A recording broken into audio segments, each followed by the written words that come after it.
할렐루야. 네. 이 시간 열왕기상 17장 1절부터 7절 말씀을 통해서 그리스 시냇가의 기적이라는 제목으로 같이 은혜를 나누고자 합니다. 성경에는 많은 인물들이 있습니다. 성경의 많은 인물들 중에 특별히 구약이라는 인물을 구약에는 여러 인물들이 또 있는데 그 중에 시대마다 놀라운 어떤 일들을 한 인물들이 있습니다. 노아는 새로운 인류의 구원을 또한 통해서 새로운 창조를 이루어낸 인물 중에 한 사람이라고 본다면, 또 아브라함은 이스라엘 백성들의 초석을 다진 인물이라고 볼 수 있죠. 모세는 억압받던 그들에게 가나안이라는 곳으로 인도하였던 위대한 지도자였습니다. 그리고 다윗왕은 그 하나님의 뜻에 따라서 통일 왕조를 건설한 인물이고요. 그럼 가장 위대한 지도자는 모세라고 말을 하고 가장 위대한 왕은 다윗이라고 말한다면, 가장 위대한 선지자는 누구냐라고 묻는다면 거의 대부분의 사람들은 누구를 말하냐면 바로 오늘 본문에 나오는 엘리야를 이야기합니다. 불의 선지자 엘리야, 죽음을 보지 않고 올라간 엘리야. 어릴 때 성가대에서 갈멜산에 대한 갈멜산의 기도인가요? 그런 찬양을 합창으로 했던 적이 있습니다. 그런데 그 찬양을 하면서 대단한 사람이 바로 엘리야구나라는 걸 알죠. 이 엘리야가 오늘 본문의 주인공입니다. 오늘 본문에 나오는 엘리야가 살던 시대에는 정말로 이스라엘의 가장 악독한 왕이라고 하는 한 사람의 왕이 있었죠. 둘째가라면 서러워하는 악한 왕, 누굽니까? 아합이라는 왕이 있죠. 그리고 둘째가라면 서러워할 악한 왕비가 또 있습니다. 누구요? 이세벨. 여러분, 이 악한 왕과 또 악한 왕비가 만나서 우리가 보통 둘이 만나면 시너지가 난다고 이야기하지 않습니까? 그런데 악한 것과 악한 것이 만나니까 더 악한 것이 되어버리는 땅, 그게 이스라엘의 땅의 모습입니다. 그래서 그 땅에 너무나 악하니까 하나님께서 디셉 사람 엘리야를 보내서 이렇게 선포하게 하십니다. 1절 말씀해 보면, 나의 섬기는 이스라엘 하나님 여호와의 사심을 가리켜 맹세하노니 내 말이 없으면 수년 동안 우로가 있지 아니하리라. 비 안 내린다는 말입니다.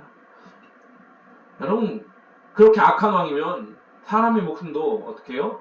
파리 목숨처럼 생각하는 왕인데, 그 왕 앞에 가가지고 내가 말 안 하면 앞으로 비 안 내릴 거예요. 그리고는 휙 하고 나가버리는 거예요. 저놈 잡아라 그랬을 거예요. 어떻게 빠져나왔는지 몰라요. 아무튼 빠져나와서 하나님께서 가라는 곳으로 가시죠. 아까도 말한 것처럼 이때 당시에 이스라엘의 상황은 참으로 어처구니가 없었습니다. 이스라엘의 이 나라는 원래 솔로몬 왕이 죽은 다음에 나누어지죠.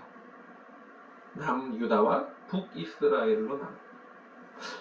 그러면 남유다가 더 셌느냐? 아니요. 처음에는 오히려 북이스라엘이 더 강할 수밖에 없는 구조가 되어 있습니다. 왜? 12지파 중에 2지파만 남쪽에 남아요.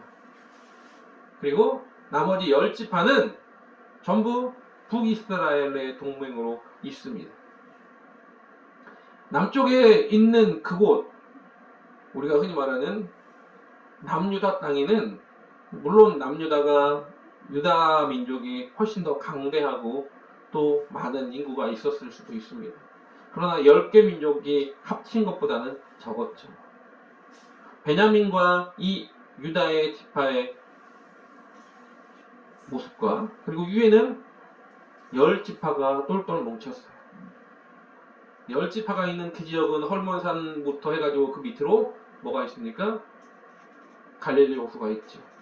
그러니까 훨씬 더, 그리고 요단강도 중간에 흐르고 훨씬 더 풍요로운 지역이었습니다. 그런데 그곳에서 고작 이 남유다는 왕이 2번 바뀌는 동안에 그 위에는 왕이 7번이 바뀌어요. 그러니까 어마어마하게 빨리빨리 바뀌는 겁니다. 어떤 왕은요, 일주일 왕한 그런 왕도 있어요. 그러면 한 혈통으로 계속 또 이어졌냐? 그렇지도 않습니다. 반란을 일으켜서 죽이고 왕이 돼요. 그러다가 또 반란을 일으켜갖고 또 왕이 바뀌고, 이런 모습으로 가지고 있던 게 이스라엘이에요. 그러니까 한 왕으로부터 쭉 그 계통으로 쭉 이어지면 그래도 나라가 안정이 되지만, 누가 반란을 일으켜서 정권을 잡으면 어떻습니까? 나라가 혼란스럽겠죠. 그런 와중에 이제 아합이라는 왕이 집권을 하게 된 거죠. 아합의 아버지도 남을 죽이고 반란을 일으켜서 왕이 됐어요. 그런데 그 이후에 아합으로 이어지긴 했습니다. 악한 왕이었던 아버지. 그런데 그걸 보고 그대로 배운 이 아합은 더 악한 왕이 됐죠. 그런데다가 시돈 왕의 딸 이세벨을 드리고 우상을 숭배하고 우상 선지자들을, 우상의 산당을 그렇게 만들고 그렇게 살아가고 있는 겁니다. 부패의 극치를 달리고 있는 거죠. 그때 하나님께서 보다 못하셔서 길르앗에 기거하는 디셉 사람 엘리야에게 명하시는 겁니다.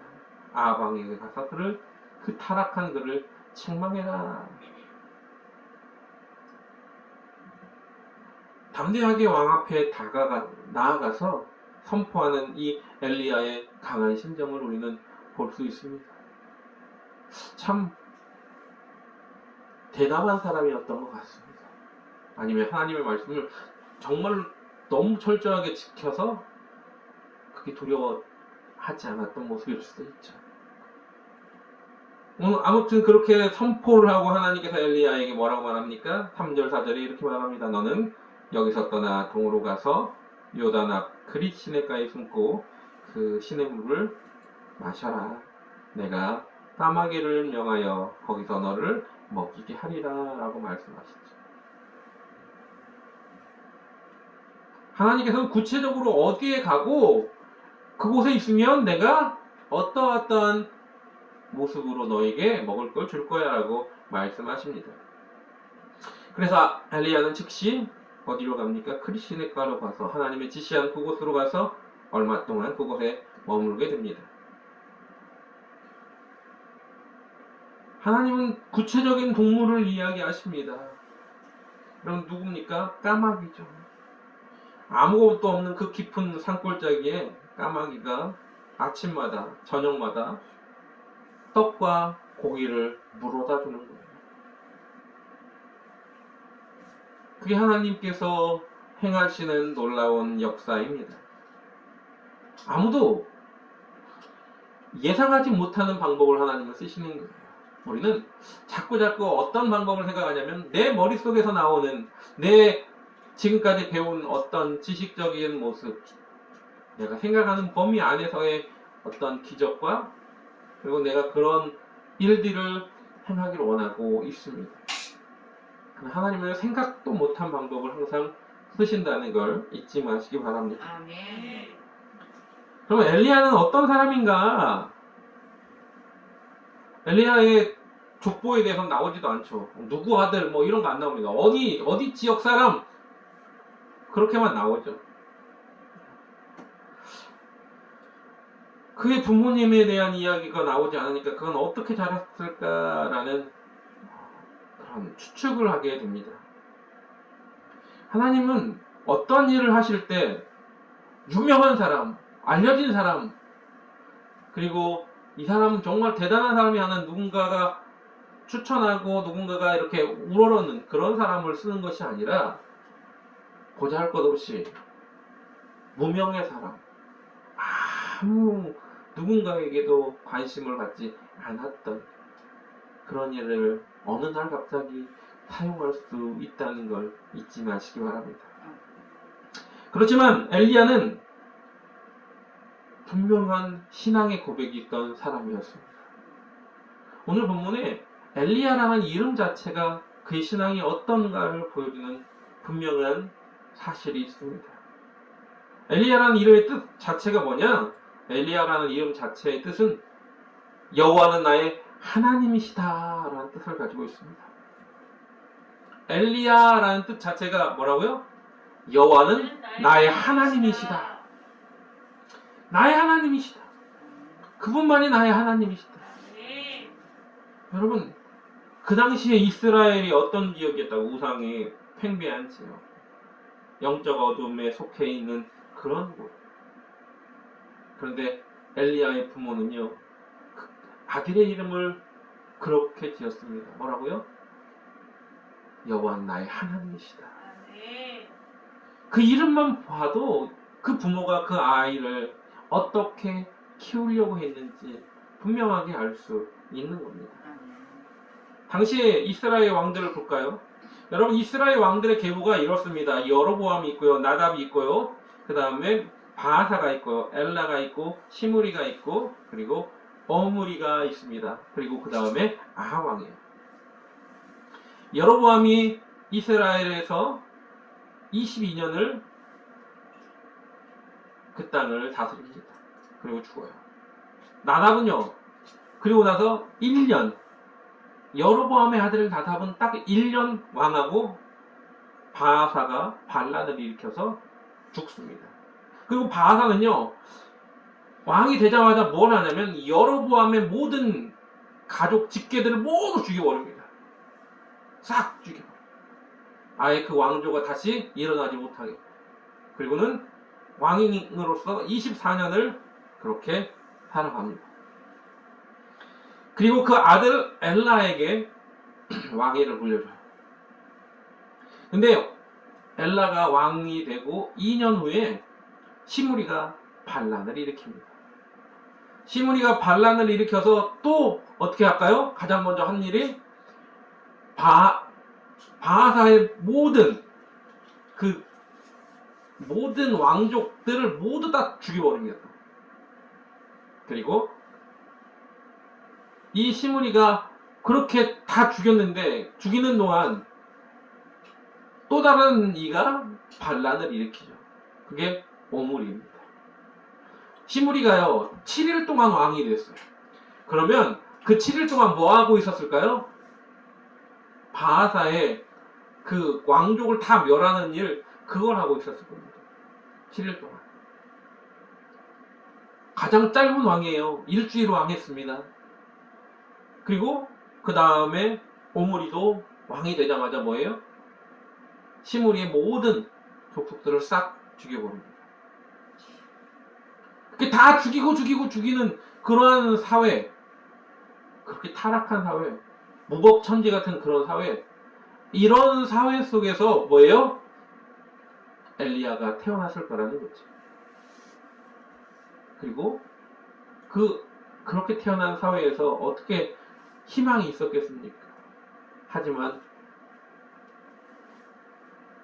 엘리야의 아버지는, 그의 부모는 엘리야를 그래도 하나님을 섬기는 자로, 하나님께만 영광 돌리는 자로 키우기를 원했습니다. 그래서 이름을 엘리야라고 지은 거예요. 나중에 보면 왜 그러면 아합 왕까지 갔을 때 왜 그렇게 그러면 타락했을까? 이게 그런 무법천지에서 하나님을 온전히 믿는 이들이 있을 수 있겠습니까? 그러니까 나중에 엘리야가 그러잖아요. 이 온 백성 중에, 이스라엘 백성 중에 다 죽고 나만 남았다고, 하나님을 섬기는 얘가 나밖에 없다고 이렇게 말할 정도로 그만큼 그 기간이 처참하고 어렵고 힘든 기간이었다라는 걸 알 수 있습니다. 그런데 그건 누구의 생각이요? 우리의 생각일 뿐이었다는 거죠. 하나님은 바알에게 무릎 꿇지 않은 7,000명을 남겨두셨죠. 없는 것처럼 보이죠. 아무도 없는 것처럼 보이는 그 순간에 하나님은 그렇게 보이지 않는 예비된 자를 준비시키고 계셨다라는 겁니다. 아멘. 중국이 문화 대혁명으로 기독교를 박해하며 공산당들이 교회를 문을 부시고 폐쇄를 시키고 그래서 교회는 지하로 숨게 됩니다. 그런데 이제 살아야 되기 때문에 공산당이 점점점 이제 줄어들고 힘이 줄어드니까 먹고 살아야 되는 문제가 발생해서 개혁 개방을 하게 됩니다. 그리고 그 첫 번째 조건 중 하나가 뭐냐면 종교 탄압을 멈춰라라는 거였거든요. 그래서 종교 탄압을 멈추면서 3자 교회를 세우죠. 그러면서 종교에 자유를 주겠다고 뚜껑을 딱 열었는데 원래 중국에 그 박해가 있었던 그때 전에는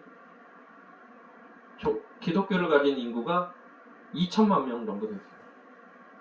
근데 나중에 그 문화 개혁 개방을 하면서 뚜껑을 열면서 나왔던 인원이 몇 명이냐면 8천만 명이 넘었어요. 몇 배가 늘어난, 안 보이는 것처럼 보였지만 그렇게 숨어서 있는 이들이 더욱더 늘어났다는 걸 알 수 있습니다. 이 이스라엘 암담한 그곳에서 신앙을 지키려고 하는 이들이 있었다라는 걸 우리는 발견하게 됩니다. 아멘. 엘리야의 부모도 그들 중에 하나였습니다. 여러분, 우리가 암담한 시절에 아이들에게 참 우리나라 인구가 급속하게 줄어들 것이다 라고 이야기하는 이유가 뭡니까? 애를 안 낳잖아요. 왜 그렇습니까? 애를 낳아도 키우는 게 두렵고 떨리기 때문에. 그렇지만 그런 와중에도 여러분, 그런 세상이 힘들고 그리고 여러 가지 어려움이 있을지라도 이런 땅에서 살 수가 있을까라고 하는 그런 절박함 중에도 우리 자녀들에게 우리가 물려줄 수 있는 딱 하나는 바른 신앙의 자세이고 바른 신앙관임을 잊지 마시기 바랍니다. 아멘. 그거 하나만 물려주는 부모가 된다면 이 아이들은 온전하게 하나님께서 인도하시고 예비하시는 귀한 길을 걸어갈 수 있을 것입니다. 아멘. 그러한 부모 밑에서 자란 엘리야가 어떻게 성장했을까요? 그는 정말로 열정에 불타는 사람이었죠. 왜 엘리야를 불의 선지자라고 하느냐면 그의 행동 하나하나를 보면 그는요 갈멜산에서 불을 내리는 그것뿐만 아니라 그의 모습들을 하나하나 보면 정말 열정이 넘치는 그런 선지자였던 걸 볼 수 있습니다. 열왕기상 19장 10절에도 이렇게 말합니다. 저가 대답하되 내가 만군의 하나님 여호와를 위하여 열심히 특심하오니 라는 말이 나옵니다. 그 열심이 특심이다라는 말. 그만큼 뭐예요? 그가 열정을 가진 선지자였다는 걸 볼 수 있습니다. 하나님은요 어렵고 힘든 위기의 순간 그 시대에 하나님께서는 당신의 사람들을 광야로 내몰지라도 보호를 하신다는 겁니다. 오히려 큰 성 애굽에서 있을 때가 더 먹고 살기 편할 수도 있어요. 그러나 그곳은 하나님이 기뻐하지 않는 곳입니다. 그곳은 하나님의 영광을 가리는 곳이죠. 오히려 광야로 내몰지라도 광야에서 그들을 어떻게 해요? 하나님이 40년 동안 굶기지 않으셨어요. 만나와 메추라기로 또한 물을 공급하셔서 때때로 하나님은 그곳에서 그들을 광야라는 험난한 곳에 보내셨지만 끝까지 그들을 보호하셨다는 걸 잊지 마시기 바랍니다. 하나님은요 하나님의 사람이 하나님의 사람답게 살기를 원하시고 그래서 오늘도 우리들을 하나님이 기뻐하는 곳으로 갈 수 있도록 인도하심을 잊지 마시기 바랍니다. 오늘 그리시네가로 넘어옵니다. 왕에 그렇게 담대하게 선포하고 어디로요? 도망가는 것처럼 보일 수밖에 없습니다. 왜? 잡아서 죽이려고 하는데 거기서 가만히 서 있으면 되겠습니까? 그래서 그리 시내가로 숨습니다. 하나님이 예비하신 곳이었어요. 근데 그곳에는 뭐가 있어요? 먹을 게 하나도 없습니다. 그렇잖아요. 그리 시내가에 자기가 뭐 몇 년치 먹을 걸 싸가지고 거기 들어간 건 아니지 않습니까? 그곳으로 그냥 간 겁니다. 근데 그 그리 시내가에서 어떤 일이 일어납니까? 기적의 역사가 일어나지 않습니까?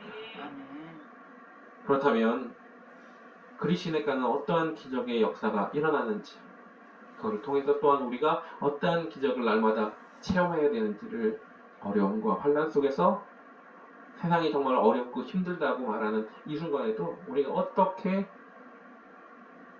주님 앞에 나아갈 것인가를 다시 한번 깨닫는 저와 여러분 되시길 주님의 이름으로 부탁을 드립니다. 아멘.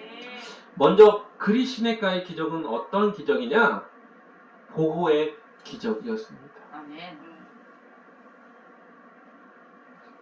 왕 앞에, 그 당시 왕권 사회였던 이 세월의 이 시대에 왕 앞에 당당히 나가가지고 왕한테 당신이 잘못해서 이 나라가 요모양욕골이 됐습니다 하면서 모든 책임을 왕한테 말하고 담대하게 말하면서, 그리고 내가 다시 말할 때까지 비가 안 내릴 거예요 그런 말하고 누군가가 떠났다면 왕이 어떻게 하겠어요? 저놈 잡아 죽여라 그러겠죠.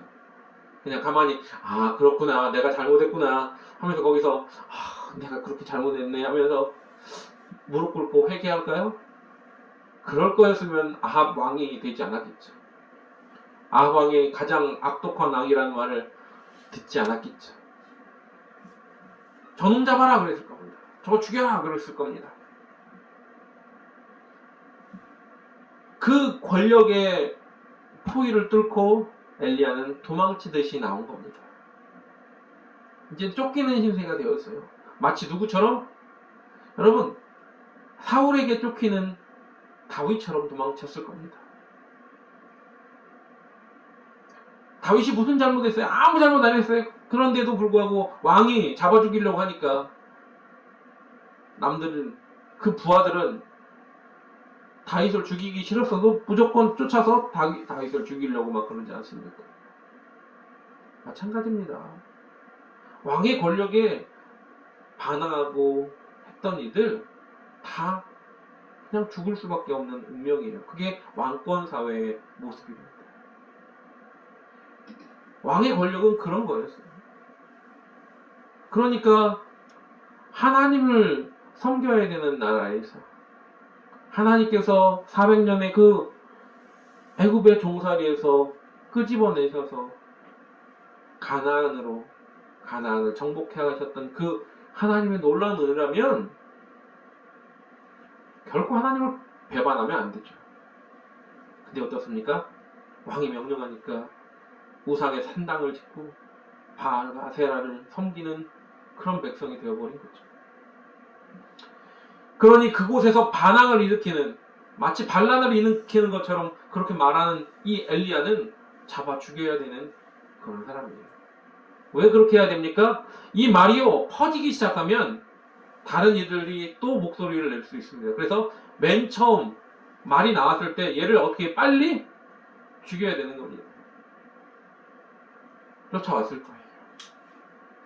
그런데 그 포위를 뚫고 나왔다는 거예요. 왕궁에 한두 명이 있는 게 아니잖아요. 왕궁에 많은 이 아합을 따르는 이들이 있었을 겁니다. 이들이 죽이려고 했다면 엘리야가 빠져나오는데 얼마나 어려웠을까요? 그런데 신기하게 그리시네 끝까지 가는 겁니다. 하나님이 보호하지 않으셨으면 엘리야는 왕궁에서 이미 죽었어야 돼요. 아니, 왕 앞에 나가는 그 순간에도 이미 죽음을 예견하고 있어야 됩니다. 근데 그러지 않았다는 겁니다. 하나님이 그를 보호하셨기 때문에 그렇습니다. 하나님은요, 살아가는 당신의 종을 보호하셔서 그리 시냇가까지 인도하셨다는 걸 잊지 마시기 바랍니다. 아멘. 또한 그 그리 시냇가가 다른 사람들의 눈에 얼마나 많이 눈에 불을 켜고 엘리야를 잡아 죽이려고 다녔겠습니까? 추적자들이 얼마나 많았겠어요. 그를 죽이려고 하는 그런 이들이 얼마나 많았겠습니까? 그런데 그리 시냇가에 머무는 동안에도 하나님 보호하셨기에 그들에게 발견되지 않은 걸 또한 볼 수 있습니다. 하나님은요, 그렇게 보호하십니다. 그런데 어떠한 자를 보호하시느냐? 아무나 보호하지는 않으시겠죠. 어떤 이들을 보호하실까? 그러니까 다윗 시편 17편 7절부터 8절에 이런 말씀이 있습니다. 죽게 피하는 자를 그 일어나 치는 자에게서 오른손으로 구원하신다라고 말합니다. 주님 앞에 피하는 자, 딴 길로 피하는 게 아니라 하나님 앞에 들어가기를 원하는 자. 또한 25절 시편 25편 21절에는 이렇게 말합니다. 내가 주를 바라보니 성실과 정직으로 나를 보호하소서라고 말합니다. 주를 바라보는 그 사람들에게 주님은 그를 보호하신다라는 겁니다. 또한 31편 23절에 이렇게 말합니다. 너희 모든 성도들아 여호와를 사랑하라. 여호와께서 성실한 자를 보호해 주신다라고 하셨습니다. 여호와를 사랑하고 또 뭐라고요? 성실한 자. 하나님 앞에 성실한 자를 하나님이 보호하신다. 하나님은요, 아무나 보호하지 않는 거예요. 하나님 앞에 성실하고 하나님을 사랑하며 또한 주님만 바라보고 또한 주님 앞에 피하는 자, 그런 이들을 보호하신다는 걸 잊지 마시기 바랍니다. 그러면 그분 우리를 어떤 모습으로 어떻게 보호하시느냐? 신명기 32장 10절에 보니까 우리를 눈동자같이 보호하신다라고 말씀하십니다. 눈동자같이 보호하신다는 건 눈에서 떼지 않는다는 거예요. 한시도 눈에서 떼지 않는다. 우리가 흔히 이런 말 하죠. 애들을 이야기할 때 애들을 어떻게 볼 때 어떻게 보라고요? 한시도 눈을 떼면 안 된다. 왜? 눈을 떼는 순간 사고가 일어나. 애가 다치거나 그 모습들이 뭐예요? 눈에서 멀어지는 순간 일어나는 거죠. 그래서 한시도 눈을 떼지 않는다라고 말을 합니다. 눈동자같이 보호한다는 거, 우리를 한시도 우리의 일거수 일투족을 다 보면서 우리를 보호하신다는 겁니다. 또한 출애굽기 23장 20절에 이런 말씀이 있습니다. 내가 사자를 내 앞서 보내어 길에서 너를 보호하여 너로 내가 예비한 곳에 이르게 하리라라고 말합니다. 우리 앞에 뭘 보내요? 이미 우리 앞에 사자를 보내서 앞길을 싹 치워놓는다는 겁니다. 그래서 우리가 하나님이 보호하시고 인도하시는 그 모습으로 그렇게 보호하신다는 겁니다. 앞에 장애물을 미리 치워놓으셔서 우리를 보호하신다는 걸 이야기하고 있습니다. 또한 이사야서 31장 5절에는 이렇게 말합니다. 독수리가 어린 독수리를 보호하듯이 보호하겠다. 독수리가 그 자식을 험난하게 키우는 걸로 유명하지만 그러나 또 누군가가 그 자식을 해하려고 할 때는 목숨 걸고 보호하듯이 그렇게 보호한다라고 말하고 있습니다. 우리는요, 하나님이 그렇게 보호하는 주의 자녀임을 잊지 마시기 바랍니다. 때와 장소를 가리지 않고 보호하세요. 신명기서 32장 10절에는 여호와께서 그를 황무지에서 짐승의 부르짖는 광야에서 짐승의 부르짖 만나시고 호위하시며 보호하시며 자기 눈동자같이 지키셨더라라고 말하고 있습니다. 장소에 구애받지 아니하고 가장 험난한 그런 곳에서도 하나님 우리를 보호하신다라는 걸 잊지 마시기 바랍니다. 우리 영원한 천국으로 인도하기를 원하시는 그 하나님 앞에 오늘도 우리가 가져야 될 마음가짐은 무엇일까? 그분을 제대로 바라보면서 그분이 우리를 인도하시는 그 길로 온전하게 걸어가야 될 줄 믿습니다. 여러분, 세상이 우리를 보호하는 것처럼 착각하는 사람들이 있어요. 그러나 세상은 나의 생명을 보호하지 못합니다. 여러분, 인간 사회는요, 보호한다는 명목 아래 뭐예요? 남의 생명을 감시하기도 하고, 남의 자유를 억압하기도 하고, 통제하기도 하고, 심지어는 나의 모든 것을 갈취하고 빼앗아 가기도 합니다.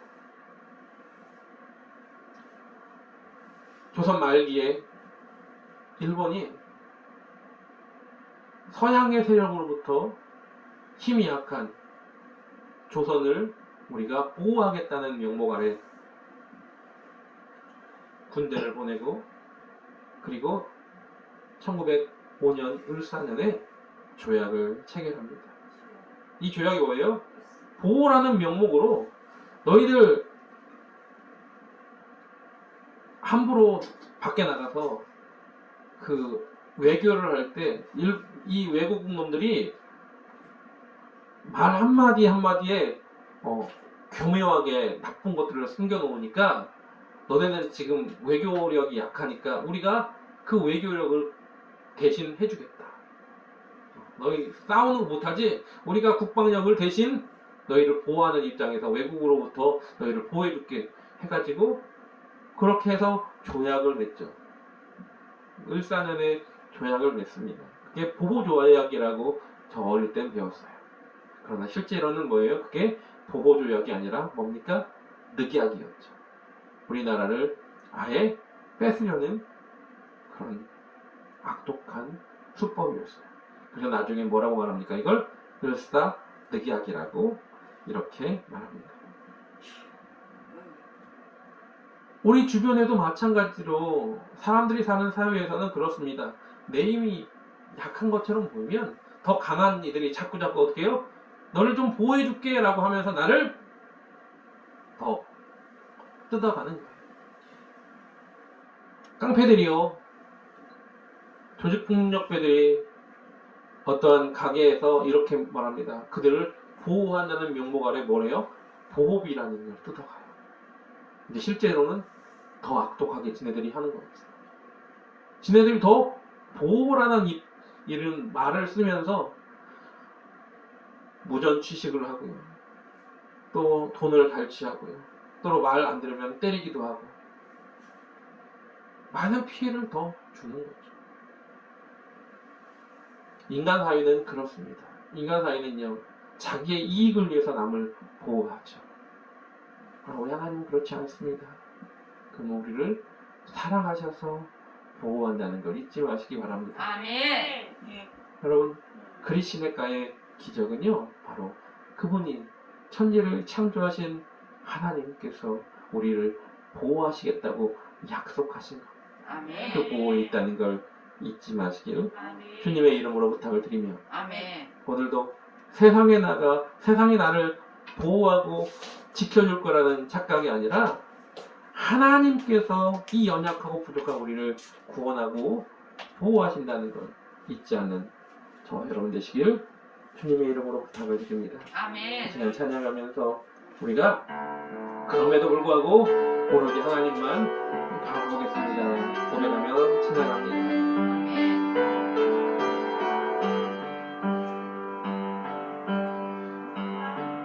마음속에 그 어려움이 있을 때, 마음속에 어려움이 있을 때, 마음속에 어려움이 있을 때, 주님 내게 먼저 오사 내 마음을 만지고, 주님 앞에 나아갈 수 없을 때, 주님 앞에 나올 수 없을 때, 주님 앞에 나올 수 없을 때, 주님 날 먼저 안으시네. 그럼에도 불구하고 날 사랑하시는 내 하나님의 사랑은 나의 모든 걸 덮고, 그럼에도 불구하고 날 안아주시는 내 하나님을 부를 때 아버지라 부르죠. 그럼에도 그럼에도 불구하고 날 사랑하시는 내 하나님의 사랑은 나의 모든 걸 덮고 그럼에도 불구하고 날 사랑주시는 내 하나님을 부를 때 아버지라 부르죠. 그럼에도 불구하고 날 사랑하시는 내 하나님의 사랑 나의 모든 걸 덮고 그럼에도 불구하고 날 안아주시는 내 하나님을 부를 때 아버지라 부르죠. 그 하나님이 연약한 우리 지금도 세상에서 방황하고 낭망하고 있는 우리를 그럼에도 불구하고 부르시는 우리를 사랑하시기에 그럼에도 불구하고 우리를 감싸 안아주십니다. 오늘 그 하나님의 놀라우신 구하심 아래 살아가는 자가 되게 해달라고 오늘도 주님이 기뻐하는 귀한 자녀가 되게 해달라고 말씀을 생각하면서 다같이 통성으로 주여 열창하고 간절하게 기도하겠습니다. 주여! 오 할렐루야. 사랑과 은혜가 충만하신 하나님 감사와 찬양과 영광을 돌리며 주님이 아버지 기뻐하시는 하나님께 영광 돌리는 그 자리에 날마다 서 있기 원합니다. 담대하게 세상과 하나님 짝하지 아니하고 세상을 등이 하나님이 주는